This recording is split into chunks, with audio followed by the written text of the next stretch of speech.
어머님, 아버님, 혹시 건강에 좋을 거라 믿고 꾸준히 챙겨 드시던 음식이 사실은 도움이 되지 않을 뿐 아니라 조금씩 몸을 지치게 만들고 있었다면 어떠실 것 같으세요? 겉으로는 멀쩡한데 검진만 하면 간 수치나 콜레스테롤이 괜히 올라 있고 기름기 많은 음식을 먹지 않았는데도 지방간이나 혈당이 흔들렸던 순간들 말입니다. 저는 25년 동안 노년층의 식생활과 생선 영양을 연구해온 박사 최준호입니다. 오랜 시간 어르신들과 함께 하다 보니 나이가 들수록 같은 음식을 먹어도 몸의 반응이 크게 달라지는 걸 자주 목격합니다. 그래서 건강을 위해 드시던 고등어가 종류에 따라 전혀 다른 영향을 준다는 사실을 알고 놀라시는 분들이 정말 많습니다. 특히 어떤 고등어는 간을 지치게 하고 혈관을 답답하게 만들고 혈당까지 흔들 수 있어서 선택을 잘못하면 오히려 몸이 더 힘들어질 수 있습니다. 하지만 반대로 어떤 고등어는 간을 편안하게 하고 혈관도 안정시켜 60대 이후의 몸에 꼭 맞는 훌륭한 음식이 되기도 합니다. 실제로 많은 분들이 TV나 인터넷에서 고등어가 몸에 좋다는 이야기를 듣고 열심히 챙겨 드시는데요. 문제는 어떤 고등어를 선택하느냐에 따라 결과가 완전히 달라진다는 겁니다. 값비싼 수입산 고등어라고 해서 무조건 좋은 것도 아니고 싸다고 해서 나쁜 것도 아닙니다. 중요한 건 우리 몸 상태에 맞는 고등어를 고르는 기준을 정확히 아는 것이죠. 오늘 이 영상을 통해 어떤 고등어를 선택해야 하고 어떤 제품은 피해야 하는지, 그리고 마트에서 실제로 무엇을 보고 고르면 되는지를 어머님 아버님 눈높이에 맞춰 차근차근 알려드리겠습니다. 이 내용이 주변 가족이나 지인에게도 도움이 될 것 같다면 구독과 좋아요는 큰 힘이 됩니다. 궁금한 점은 댓글로 남겨주시면 다음 영상 제작할 때 꼭 반영해서 더 정확한 정보를 담아드릴게요. 이제 본격적으로 알아보겠습니다. 제가 최근에 만난 이웃 어르신 한 분이 떠오릅니다. 동네에서 자주 뵙던 72세 김아주머니였는데 늘 건강식만 챙겨 드신다고 자신있게 말씀하시던 분이었습니다. 그런데 몇 달 전 정기검진에서 간 수치가 올라 있고 콜레스테롤도 높아져 도무지 이유를 모르겠다고 하시더군요. 식단을 살펴보니 의외의 곳에서 원인이 보였습니다. 아주머니는 TV에서 몸에 좋다고 하길래 매주 노르웨이산 냉동 고등어를 사다가 거의 주식처럼 드시고 계셨습니다. 문제는 지방 함량이 높아 나이가 든 간이 감당하기엔 너무 부담스러웠다는 점이었죠. 사실 젊었을 때는 지방이 좀 많은 생선을 먹어도 간이 잘 처리해줍니다. 하지만 60세가 넘어가면 간의 대사 능력이 점점 떨어지면서 같은 음식을 먹어도 몸이 받는 부담이 훨씬 커지게 되는 겁니다. 특히 지방이 16%가 넘는 고등어를 자주 드시면 간이 계속 무리하게 일하다 보니 결국 지방간이나 염증으로 이어질 수 있어요. 그래서 아주머니와 함께 지방이 적은 토종 고등어로 바꾸고 양도 적당히 조절해 보셨습니다. 그렇게 한 달 정도 지나니 간 수치가 안정되고 몸이 덜 피로하다고 하시더군요. 이렇게 작은 변화 하나만으로도 충분히 몸이 좋아질 수 있다는 게 놀라우면서도 안타까운 일입니다. 어머님, 아버님도 작은 식습관 하나만 바꿔도 몸이 확 달라질 수 있다는 걸 꼭 기억하셨으면 합니다. 오늘 이 영상에서 말씀드릴 내용은 여러분의 고등어 선택 방식을 완전히 바꿀 수 있는 중요한 지혜입니다. 이 이야기를 끝까지 듣고 실천하셔야만 진정한 변화를 경험할 수 있어요. 이런 중요한 정보가 더 많은 분들께 전달될 수 있도록 구독과 좋아요 부탁드리고요. 끝까지 보시면 왜 지금 이 선택이 필요했는지 분명하게 알게 되실 겁니다. 마지막에 나올 단 하나의 습관이 모든 것을 바꿀 수 있으니까요. 이제 어떤 고등어가 몸에 맞는지 하나씩 짚어보겠습니다. 먼저 가장 중요한 건 지방 함량입니다. 지방이 많은 고등어는 60세 이후에 간이 감당하기 정말 어렵습니다. 2023년 도쿄대학교 노년영양연구팀에서 발표한 자료를 보면 65세 이후 간 기능은 평균적으로 40% 정도 감소한다고 확인되었어요. 그러니까 젊었을 때는 문제없이 소화하던 지방도 나이가 들면 간에 큰 부담이 되는 겁니다. 실제로 제가 만난 69세 정분이님 같은 경우도 지방이 많은 고등어를 주 3회씩 드신 뒤로 간 수치가 꾸준히 상승했습니다. 처음엔 본인도 이유를 몰랐는데 식단을 점검해보니 고등어 지방 함량이 문제였던 거죠. 그래서 제가 드리고 싶은 실천 방법은 마트에서 고등어를 고르실 때 포장지 뒷면에 있는 영양성분표를 꼭 확인하시라는 겁니다. 지방 함량이 8% 이하인 제품만 골라 드시면 훨씬 안전합니다. 특히 노르웨이산 같은 수입산 고등어는 지방이 높은 경우가 많아서 반드시 성분표를 확인하셔야 해요. 비싸다고 무조건 좋은 게 아니라는 점 꼭 기억해 주세요. 어머님, 아버님은 평소 지방 함량을 확인하고 구매하셨나요? 만약 확인 안 하셨다면 오늘부터라도 꼭 체크해 보시길 권합니다. 그 다음으로 중요한 건 원산지입니다. 토종 고등어, 그러니까 국산이나 태평양산 고등어는 지방이 대략 5%에서 8% 정도로 노년층에게 가장 적합한 수준이에요.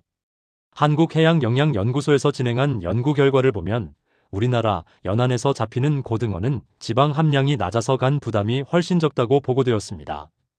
제가 상담했던 71세 박철수님은 국산 고등어로 식단을 바꾼 뒤에 콜레스테롤 수치가 눈에 띄게 낮아지셨어요. 처음엔 반신반의하셨는데 3개월 정도 지나니까 확실히 몸이 가볍고 검진 결과도 좋아졌다고 하시더군요. 그래서 마트에서 고등어를 고르실 때는 국산이나 태평양산이라는 표기를 꼭 확인해 보세요. 다만 여기서 한 가지 주의하실 점이 있습니다. 여름철에 잡히는 고등어는 산란기를 마치고 나서 몸이 너무 말라 있어요. 그래서 영양도 적고 맛도 별로 좋지 않습니다. 가능하면 겨울철 고등어를 우선적으로 구입하시는 게 훨씬 낫습니다. 어느 지역산 고등어를 주로 드시나요? 원산지 확인도 습관으로 만드시면 좋겠습니다. 세 번째로 짚어볼 건 냉동기간입니다. 오래 냉동된 제품은 절대 피하셔야 합니다. 6개월 이상 냉동 보관된 고등어는 산화가 진행되면서 영양소가 많이 손실되고 오히려 몸에 나쁜 성분이 생길 수 있어요. 미국 식품안전국에서도 생선 냉동 보관은 6개월 이내로 권고하고 있습니다. 실제로 66세 김은자님 같은 경우는 오래된 냉동 고등어를 드신 후에 복통을 호소하셨어요. 알고 보니 냉동고에 1년 넘게 보관된 제품이었던 거죠. 그래서 여러분께 드리는 실천 방법은 고등어를 사실 때 포장지에 적힌 제조일자를 반드시 확인하시라는 겁니다. 가능한 한 최근에 생산된 제품을 고르세요. 여기서 또 하나 주의하실 점은 색깔입니다. 냉동 고등어가 지나치게 밝고 반짝반짝 빛이 난다면 산화 방지제를 처리했을 가능성이 있어요. 자연스러운 색깔의 고등어가 훨씬 안전합니다. 집 냉동고에서도 고등어를 얼마나 오래 보관하시나요? 6개월 넘기지 않도록 주의해 주세요. 네 번째는 통조림 고등어에 관한 이야기입니다.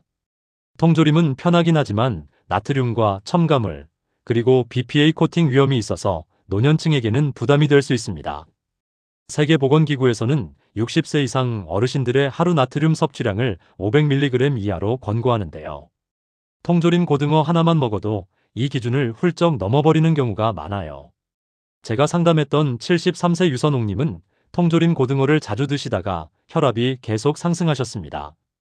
평소 짜게 먹지도 않으셨는데 이유를 찾아보니 통조림 속 숨어있는 나트륨이 문제였던 거죠. 그래서 통조림은 정말 급할 때만 가끔 드시고 만약 드실 거라면 기름이 아니라 물에 담긴 제품을 고르세요. 그리고 BPA 프리라는 표기가 있는지도 꼭 확인하시고요. 특히 고혈압이나 신장에 문제가 있으신 분들은 통조림 고등어를 더욱 조심하셔야 합니다. 통조림 제품을 얼마나 자주 드시나요? 일주일에 한 번 이상이라면 줄여보시는 게 좋겠습니다. 마지막 다섯 번째는 조리 방법과 보관입니다. 고등어는 조리 후 바로 먹어야 합니다. 왜냐하면 히스타민이라는 성분이 정말 빠르게 증가하거든요. 히스타민은 알레르기 반응을 일으키는 물질인데 특히 고등어처럼 등푸른 생선에서 쉽게 생깁니다. 미국 질병통제예방센터에서 발표한 자료를 보면 고등어가 히스타민이 가장 빠르게 늘어나는 생선 1위로 꼽혔어요. 그래서 한번 조리한 고등어를 다시 데워서 드시는 건 정말 위험합니다. 실제로 68세 송미자님은 하루 지난 고등어를 데워 드신 후에 온몸에 두드러기가 생기셨어요. 가려움증도 심하고 호흡도 불편해지셔서 큰 고생을 하셨죠. 그래서 제가 권하는 실천 방법은 한 끼 분량만 조리하고 절대 남기지 않는 겁니다. 특히 상온에서 6시간 이상 방치하는 건 절대 금물이에요. 냉장고에 넣어놨다 해도 24시간 지나면 위험하니까 가능한 한 당일에 다 드세요. 보통 남은 고등어는 어떻게 보관하시나요? 만약 자주 남기신다면 오늘부터는 처음부터 적은 양만 조리해보세요. 여러분의 식습관을 바꾸는 이 작은 실천들만으로도 충분히 건강한 변화가 일어날 수 있습니다. 이제 고등어 고르는 법을 정확히 알았으니 다음 장에서는 실제로 생활 속에서 더 건강하게 먹는 방법을 자세히 정리해 보겠습니다. 자, 이제 고등어를 제대로 고르는 법을 알았으니 실제로 어떻게 먹어야 하는지 구체적으로 알아보겠습니다. 먼저 일회 섭취량부터 이야기해 볼게요. 고등어는 한 번에 손바닥 크기만큼만 드시는 게 가장 적당합니다. 무게로 따지면 대략 80g에서 100g 정도인데요. 이 정도면 단백질과 오메가3도 충분히 섭취하면서 간에 부담도 주지 않는 적절한 양입니다. 많은 분들이 몸에 좋다고 하니까 한 마리를 통째로 다 드시려고 하시는데 사실 많이 먹는다고 해서 더 좋은 건 아니에요. 오히려 지나치면 간이 무리하게 일하게 되고 소화도 잘 안 되고 심하면 설사나 복통이 생길 수도 있습니다. 그래서 조리할 때부터 손바닥만 한 크기로만 준비하시는 게 좋습니다. 평소 어느 정도 양을 드셨나요?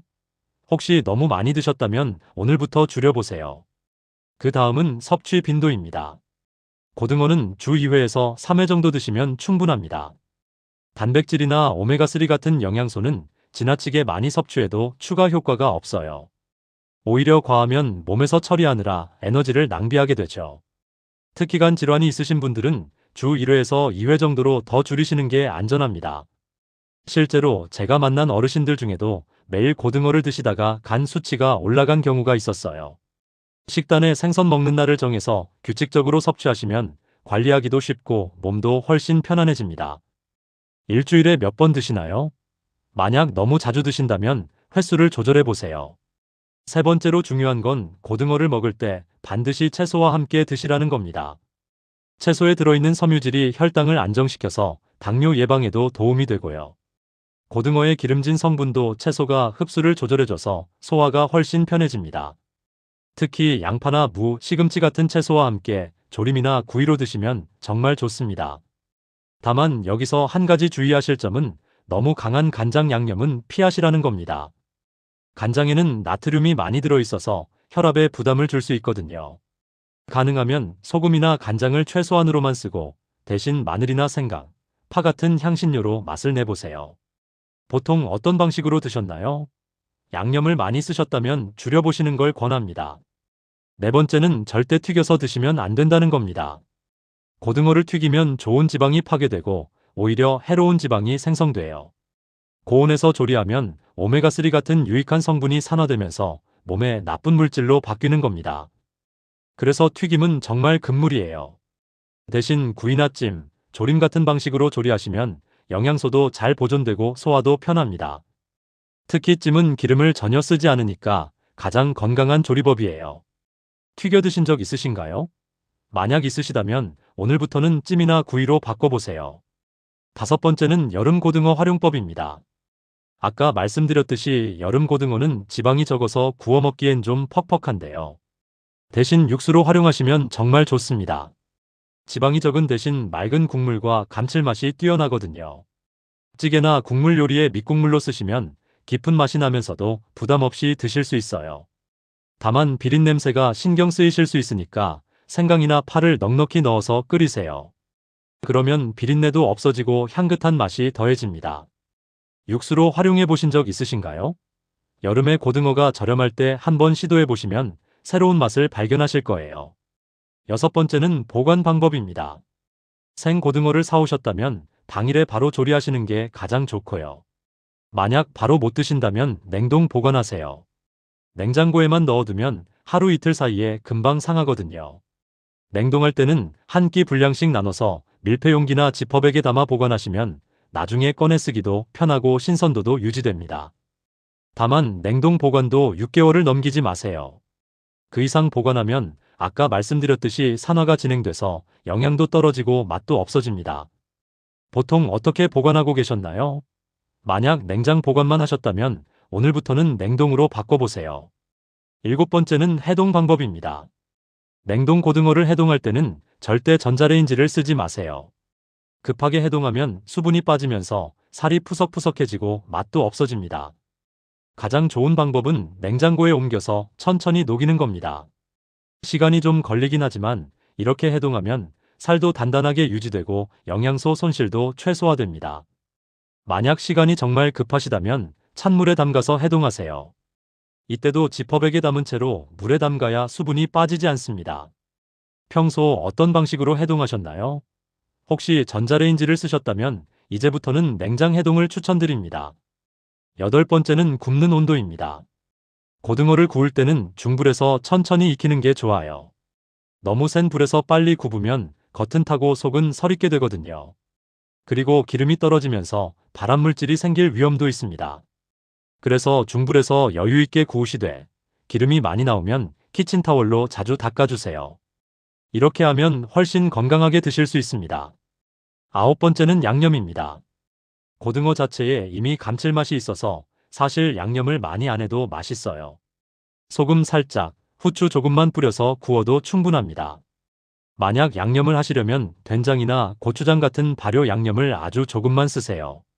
너무 많이 쓰면 고등어 본연의 맛도 가려지고 나트륨 섭취량도 늘어납니다. 마지막 10번째는 곁들이는 음식입니다. 고등어를 드실 때는 김치나 깻잎, 상추 같은 것들과 함께 드시면 좋아요. 특히 쌈채소로 싸먹으면 느끼함도 줄어들고 식이섬유도 함께 섭취할 수 있어서 일석이조입니다. 그리고 식후에는 녹차나 보이차 같은 차를 한 잔 드시면 소화에도 도움이 됩니다. 이렇게 10가지만 실천하셔도 고등어를 훨씬 건강하게 드실 수 있어요. 어렵지 않죠? 오늘 저녁부터 한 가지씩 시도해보세요. 이제 마무리로 오늘 이야기를 정리해드리겠습니다. 오늘 이야기의 핵심은 단순합니다. 건강에 좋다고 무조건 좋지 않고 가격이 비싸다고 더 안전한 것도 아닙니다. 60세 이후에는 몸이 달라지고 음식이 미치는 영향도 훨씬 더 민감해지기 때문에 고등어 하나를 고르더라도 세심함이 필요합니다. 지방 많은 고등어를 잘못 선택하면 간이 쉽게 지치고 콜레스테롤이 오르고 혈당이 흔들릴 위험이 커집니다. 냉동기간이 오래된 제품을 드시면 산화된 성분 때문에 오히려 몸에 독이 될 수 있고요. 통조림을 자주 드시면 나트륨과 첨가물 때문에 혈압이 올라가고 신장에도 부담이 갑니다. 조리 후 남은 고등어를 다시 데워 드시면 히스타민 때문에 알레르기 반응이 생길 수 있어요. 하지만 제대로 관리하면 완전히 다른 결과를 만들 수 있습니다. 지방 5%에서 8% 정도의 토종 고등어를 선택하시면 간도 편안해지고 혈관도 안정되고 몸이 훨씬 가벼워지는 변화를 느끼실 수 있습니다. 한 번에 손바닥 크기만 드시고 주 2회에서 3회 정도만 섭취하시면 적절한 단백질과 오메가3를 얻으면서도 부담 없이 관리하실 수 있어요. 채소와 함께 구이나 찜으로 조리하시면 영양소도 보존되고 소화도 편합니다. 여름철 고등어는 육수로 활용하시면 새로운 맛을 발견하실 거고요. 냉동 보관은 6개월 이내로 하시고 해동은 냉장고에서 천천히 하세요. 이렇게 작은 습관들만 지켜도 고등어가 여러분의 건강을 지키는 든든한 음식이 됩니다. 오늘 바로 실천하실 수 있는 한 가지는 마트에서 고등어를 고를 때 포장지 뒷면을 확인해서 지방 함량이 8% 이하인지 체크하는 겁니다. 이것 하나만으로도 정말 큰 차이를 만들 수 있어요. 그리고 가능하면 국산이나 태평양산으로 고르시고요. 다음 영상에서는 고등어 외에 60대 이후 꼭 먹어야 할 생선과 반대로 피해야 할 생선들을 자세히 비교해 드리겠습니다. 어떤 생선이 간에 부담을 주고 어떤 생선이 혈관을 막히게 하고 또 어떤 생선이 뇌 건강에 도움이 되는지 구체적으로 알려드릴 테니 기대하셔도 좋습니다. 마지막으로 혹시 오늘 내용 중 궁금한 점이나 평소 식습관에서 헷갈리는 부분 있으신가요? 댓글로 남겨주시면 꼭 답변 드리겠습니다. 그리고 주변에 고등어 좋아하시는 분들께 이 영상을 꼭 공유해주세요. 작은 정보 하나가 누군가의 건강을 지킬 수 있으니까요. 오늘도 건강하고 행복한 하루 보내세요. 감사합니다.